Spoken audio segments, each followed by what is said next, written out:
Sent from Disneyland, history in our hand. So much to say about yesterday and the decades we have spanned. Postcards from the park, this journey will embark. See what has changed and what remains on Sent from Disneyland. Sent from Disneyland. Welcome to the Sent from Disneyland podcast. Here age relives fond memories of the past.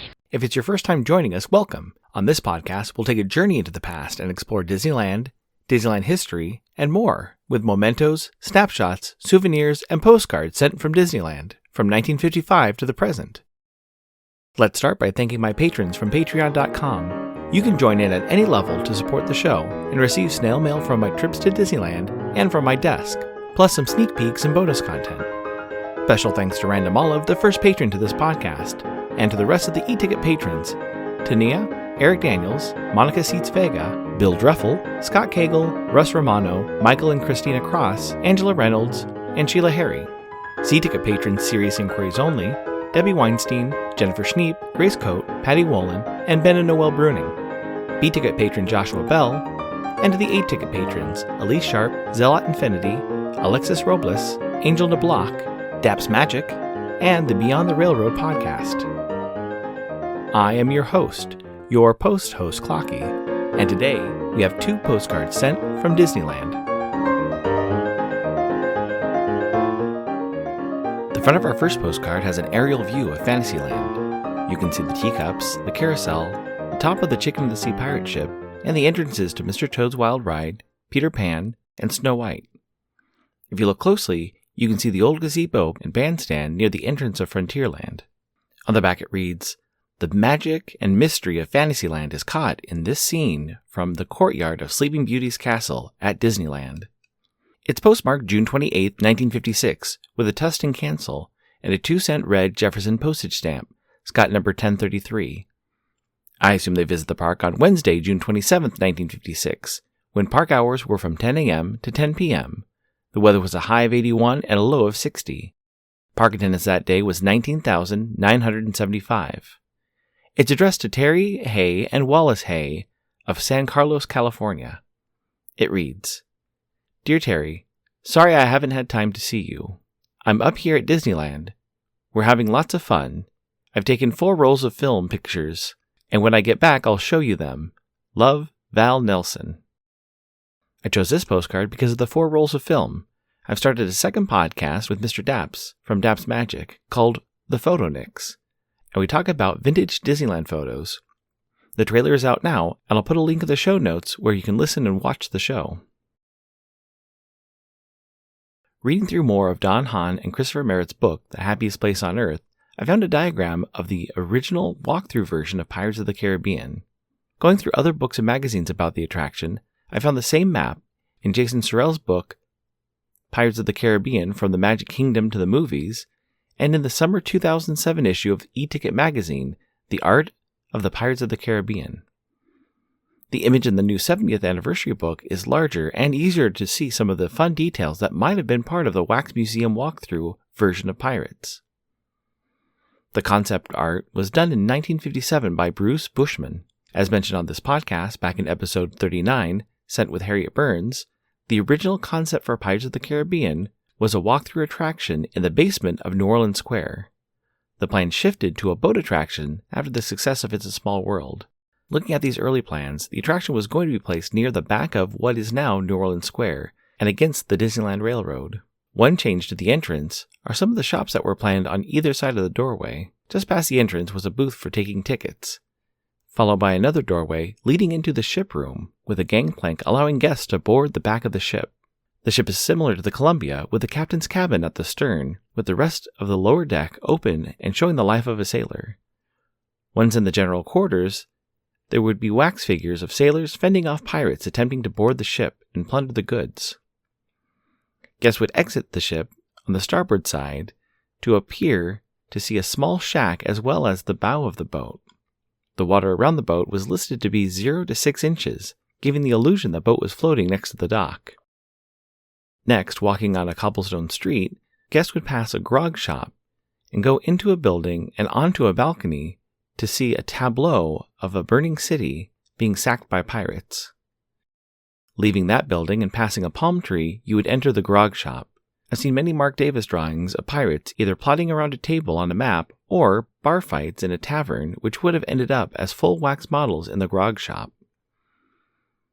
Guests would then enter a tunnel and onto some pebbles or sand into a room with another palm tree. This would lead to a cave and a scene with pirates burying their loot. Exiting the cave, guests would enter the finale room.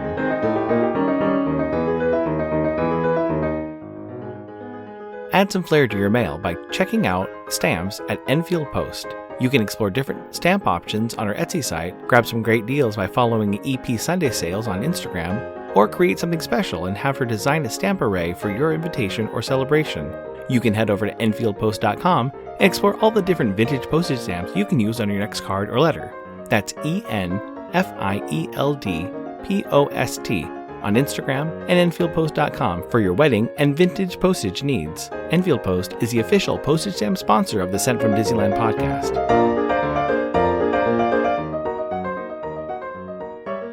The front of our next postcard has Skull Rock with a waterfall on each side. If you look closely in the back, you can see a red and black striped trash can for the Chicken of the Sea pirate ship. On the back it reads, Pirates Cove. Skull Rock at Pirates Cove in a lush tropical setting where guests may enjoy a relaxing moment as they visit Fantasyland in Disneyland. It's postmarked May 20th, 1968, with the Santa Ana Support Your Mental Health Association cancel and a 5-cent George Washington postage stamp, Scott number 1213. Let's assume they visit the park on Sunday, May 19th, 1968, when park hours were from 10 a.m. to 7 p.m. The weather was a high of 83 and a low of 56.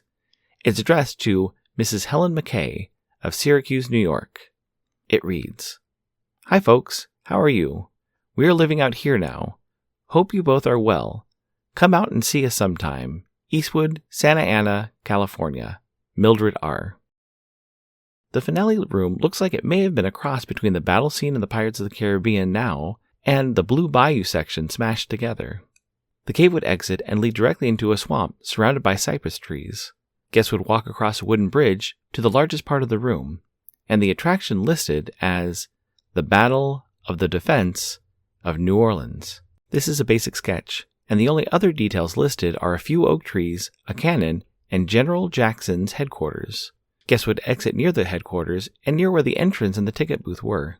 The backside of this attraction is labeled as Railroad Track. The current attraction avoids space limits by going under the railroad track and into an exterior show building beyond the berm. Since this episode is titled Sent with Wax, I also wanted to point out the amazing candle shop concept art and photograph shown in the book The Happiest Place on Earth. I talked about the candle shop back in episode 110, Sent with a Flame. The photograph is amazing, with candles hanging from different displays and shelves of candles and candlesticks. The shop is now the toy section of the Emporium, and you can see where the windows would line up to the current store.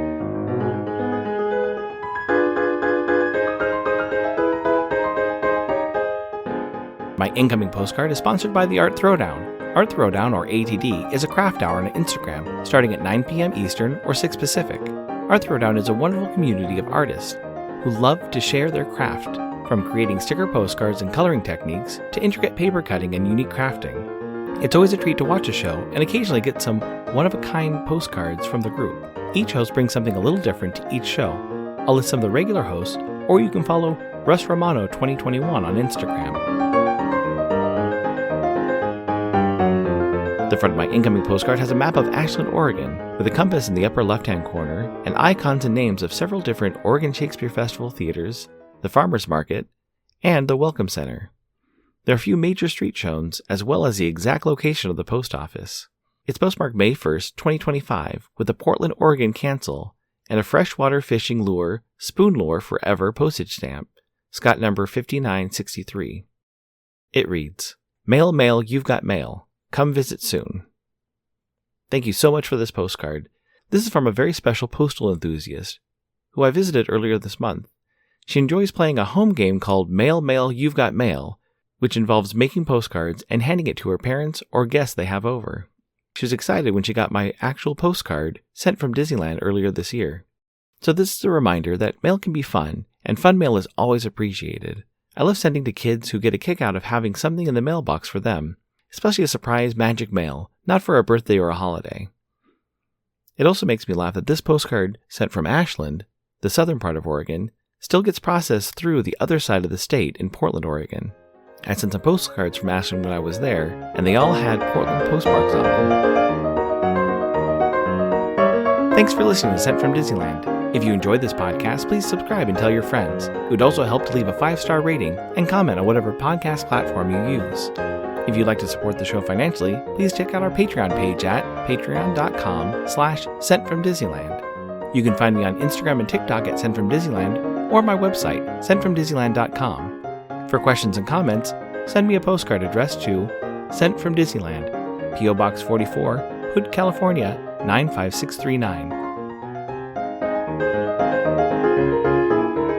This podcast is not affiliated with Disney, the United States Postal Service, or any post office or Disney-related properties. Opinions expressed on this podcast belong to the host and guests of the Sent from Disneyland podcast. This podcast is produced and edited by Clocky McDowell, website designed by Misty McDowell, theme song was written and performed by Noah Sunday Lefkowitz. Take it away, Noah.